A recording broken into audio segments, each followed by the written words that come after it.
Assalamualaikum warahmatullahi wabarakatuh. Teologi Asy'ariyah. Apa itu Al-Asy'ariyah? Al-Asy'ariyah adalah madhab teologis kelompok dalam akidah yang menisbatkan pada pendirian Imam Abu al-Hasan al-Asy'ari. Nama asli Ali bin Ismail yang lahir di Basra 260 Hijriah dan wafat 32 Hijriah. Nama pengikutnya dinamakan Al-Asy'ariyah.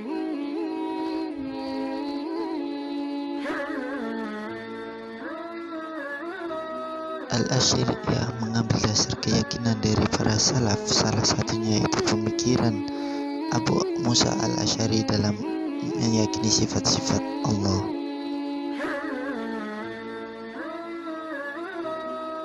Kemudian menyeimbangkan akal rasional dengan tekstual ayat yang dinasar dalam memahami Al-Quran dan hadis. Secara munculnya aliran Asy'ariyah pada abad ketiga Hijriah, berkembanglah berbagai aliran teologi dalam Islam seperti Jahmiyah, Syiah, dan terutama adalah Mu'tazilah. Bahkan Khalifah Al-Ma'mun, Al-Mu'tasim, dan Al-Wasi dan dinasti Abbasiyah pada 813 Masehi sampai 847 Masehi. Paham Mu'tazilah sampai puncaknya. Asy'ariyah muncul karena situasi sosial politik yang berkembang pada saat itu sebagai teologi tandingan dari aliran Mu'tazilah yang bercorak rasional, khususnya di Irak dan di Syam.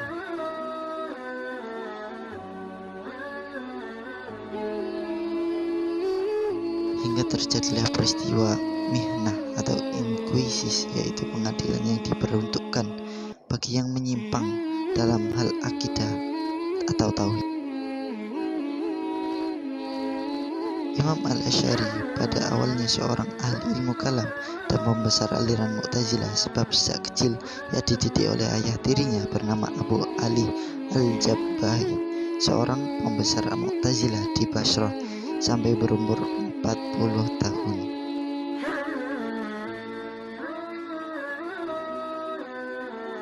Imam al-Asy'ari merasa kurang puas terhadap konsepsi aliran Mu'tazilah dalam soal-soal perdebatan dengan Ali al-Jubba'i.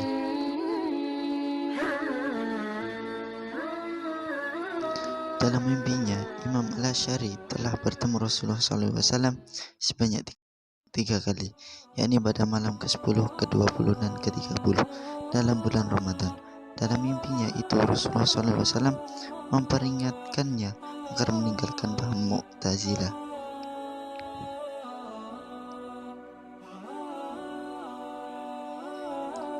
Kemudian beliau tidak keluar rumah selama 15 hari. Setelah itu beliau berpidato atau berikrar pada hari Jumat di masjid kota Basrah serta mengumumkan pertaubatannya dari Mu'tazilah. Tokoh-tokoh besar Al-Asy'ariyah. Ajaran Al-Asy'ariyah tetap eksis dan berkembang sangat pesat. Salah satu faktornya adalah banyaknya tokoh-tokoh yang mempelajari, menyebarkan, mengajarkan, dan mengembangkannya kepada umat Islam lintas generasi sampai sekarang.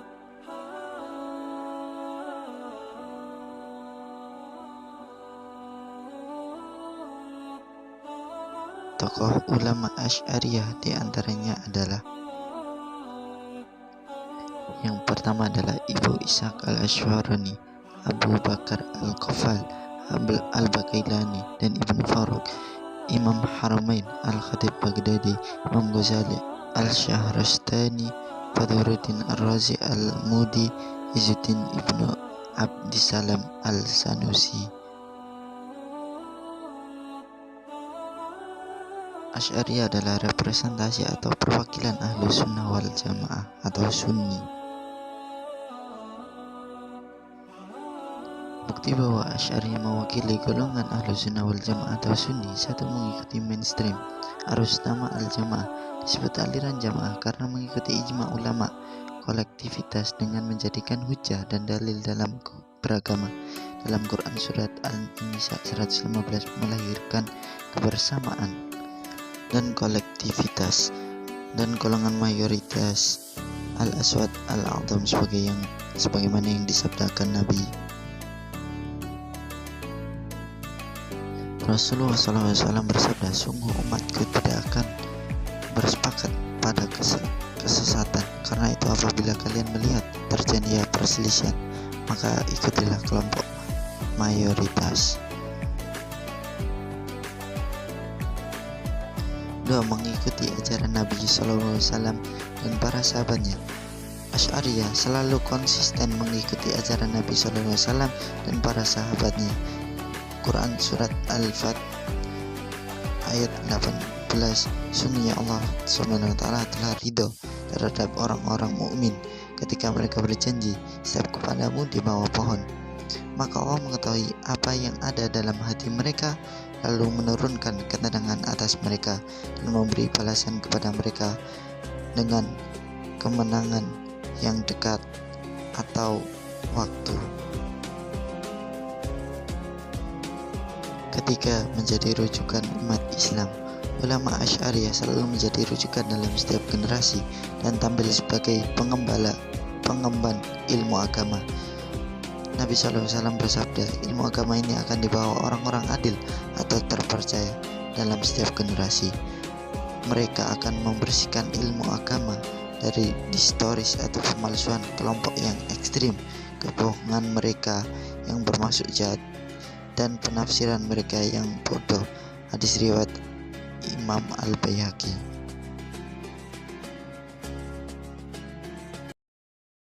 Yang keempat, golongan yang mendapatkan hidayah sebagaimana firman Allah dalam Quran Surat Al-Ankabut ayat 69, dan orang-orang yang berjihad atau mencari keridhaan untuk kami, benar-benar akan kami tunjukkan kepada mereka jalan-jalan kami, dan sesungguhnya Allah benar-benar berserta orang-orang yang berbuat baik.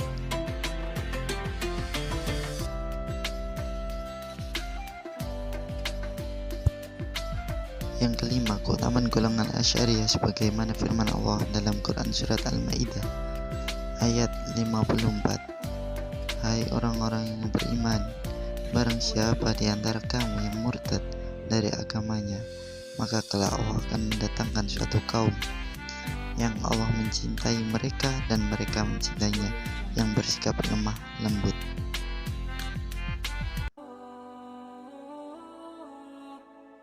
Terhadap orang-orang yang mukmin, yang bersikap keras terhadap orang-orang kafir, yang berjihad di jalan Allah dan yang tidak takut kepada celaan orang yang suka mencela.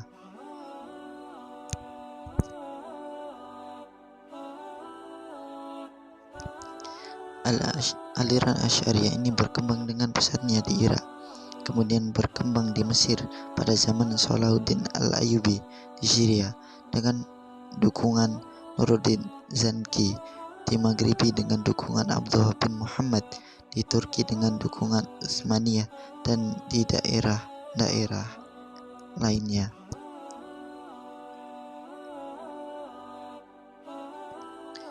Ideologi ini juga didukung oleh sarjana-sarjana di kalangan mazhab Hanafi, Maliki, Syafi'i, dan Hambali. Antara mereka Al-Ashfarani, Al-Kafal, Al-Jirjani, dan lain-lain hingga sekarang.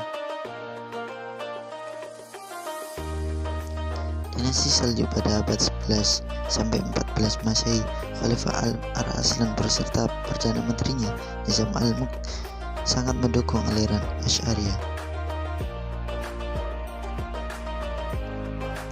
Sehingga pada masa itu penyebaran paham Asy'ariyah mengalami kemajuan yang sangat pesat, utamanya melalui lembaga pendidikan bernama Madrasah Nizamiyah yang didirikan oleh Nizam Al-Mulk.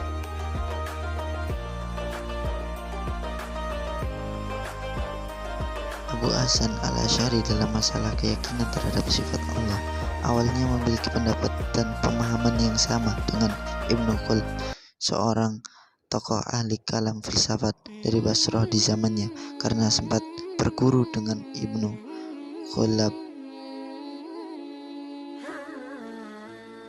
Namun Imam Al-Asy'ari kemudian pindah pemahaman 2 kali sepanjang hidupnya.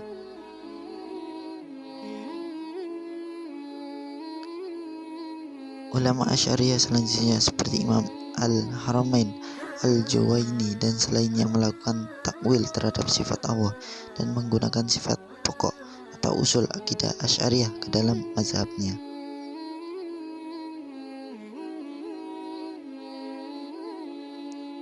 Metode takwil disebutkan oleh Ibnu Farrukh dalam kitab Takwil, Muhammad bin Umar Ar-Razi dalam kitabnya Ta'sis Taqdis. Juga ada pada Abu Wafa Ibnu Aqil dan Abu Hamid Al-Ghazali. Takwil-takwil tersebut bersumber dari Bishr Al-Misri, seorang tokoh Mu'tazilah. Asy'ariyah awalnya hanya menetapkan 7 sifat ma'ani saja bagi Allah yang ditetapkan menurut akal atau akliyah, yaitu haya, ilmu, qudrah, iradah, sam'u, basir, dan kalam. Kemudian ditambah oleh As-Sanusi menjadi 20 sifat dan tidak menetapkan sifat fi'liyah seperti istiwa, nuzul, cinta, ridho, marah, dan seterusnya. Dalam masalah penggunaan akal dalam penafsiran wahyu misalnya, Abu Al-Hasan sendiri menyarankan agar dalam penafsiran Al-Quran lebih merujuk kepada penjelasan Rasulullah SAW dan penafsiran yang mutawatir di kalangan para sahabat.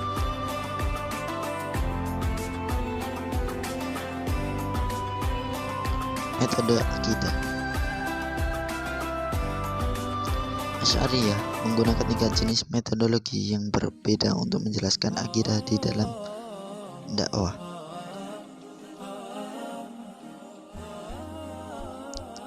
Ketiga jenis metodologi itu yaitu metodologi tekstual, metodologi rasional, dan metodologi dialektual. Metodologi tekstual meliputi kegiatan penerimaan wahyu tanpa mempermasalahkan isi dari wahyu tersebut. Metodologi rasional digunakan untuk mengaitkan antara kaidah dengan pemahaman yang maksimal melalui akal. Sedangkan metodologi dialektika meliputi kegiatan diskusi dan pertukaran pikiran. Jenis metodologi dialektika secara khusus digunakan dalam mazhab Asy'ariyah untuk memenangkan debat dengan mazhab pemikiran yang berlawanan dengannya, yaitu Mu'tazilah.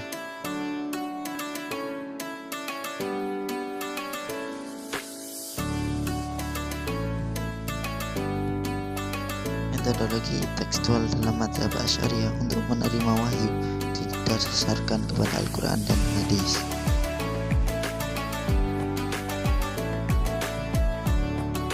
Metodologi rasional menerapkan logika mazhab Asy'ariyah menggunakan logika bukan untuk menyelesaikan kebenaran, melainkan untuk memberikan penjelasan atas suatu kebenaran.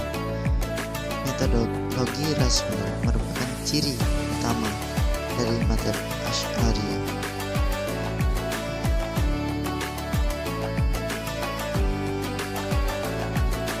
Konsep ketuhanan.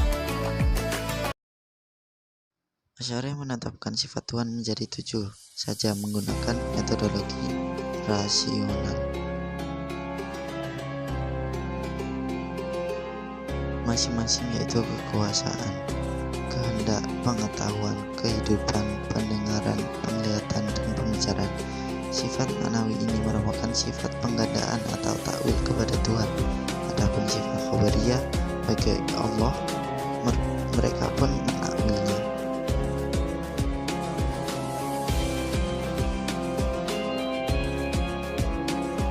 Perkembangannya di Indonesia. Asy'ariyah berkembang di Indonesia seiring dakwah yang dibawa oleh para ulama.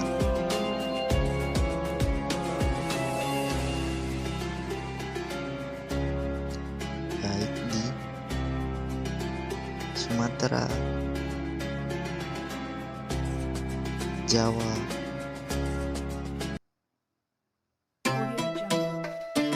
Kalimantan,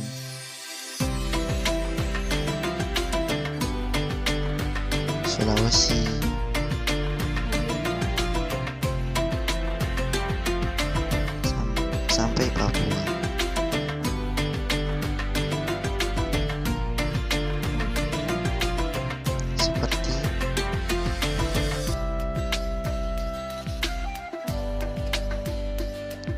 Nasruddin Ar-Randiri. Kemudian Abdul Rauf Al-Singkili. Kemudian Muhammad Yusuf Al-Makassari.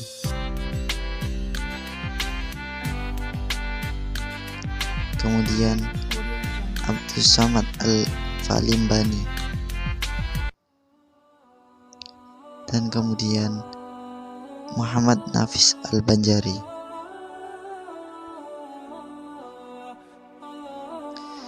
Dan di Jawa ada Wali Songo serta didukung dengan beredarnya buku-buku tentang ajaran Islam pada abad ke-17.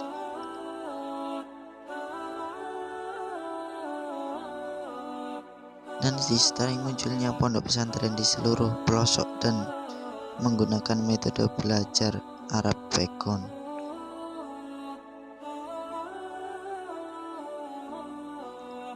Contoh ormas di Indonesia diantaranya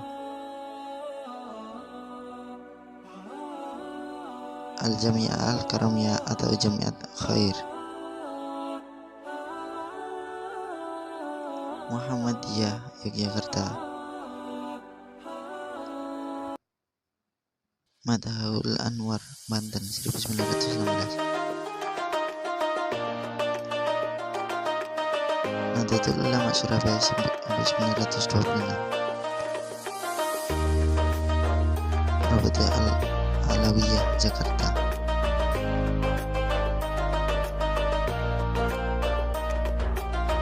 Al-Khairat Palu 1930, Al-Wasiliyah Medan 1930,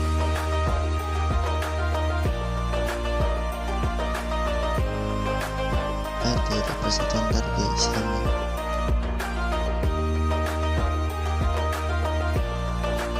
Nahdlatul Watan Lombok 1953, dan yang terakhir Front Pembela Islam atau FPI Jakarta 1998 dan lainnya. Tokoh penting.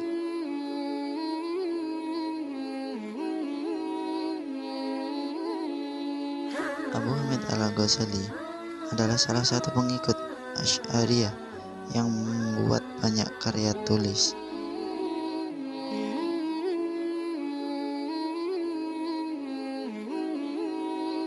Pemikirannya yang berpengaruh berkaitan dengan teologi.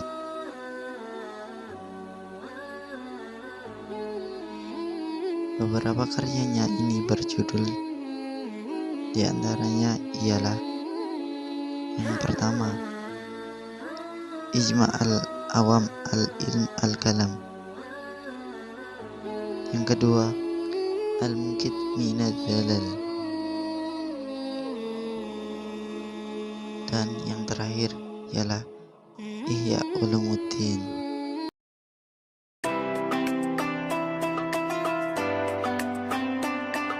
Karya-karya ini merupakan bidang kajian di pesantren.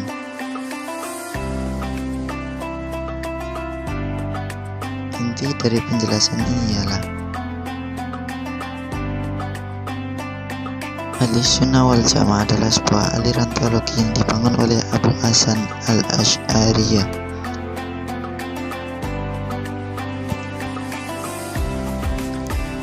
Dan teologi ini sering disapa dengan sambutan teologi moderat.